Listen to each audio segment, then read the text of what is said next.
जन्मदिनमिदम् I प्रियसखे जन्मदिनमिदम्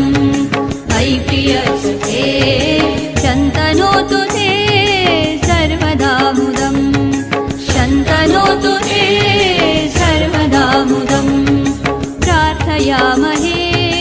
भवशतायुषी प्रार्थयामहे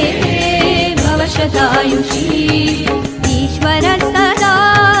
त्वां च रक्षतु ईश्वरः सदा त्वां च रक्षतु पुण्यकर्मणा कीर्तिमर्जय पुण्यकर्मणा कीर्तिमर्जय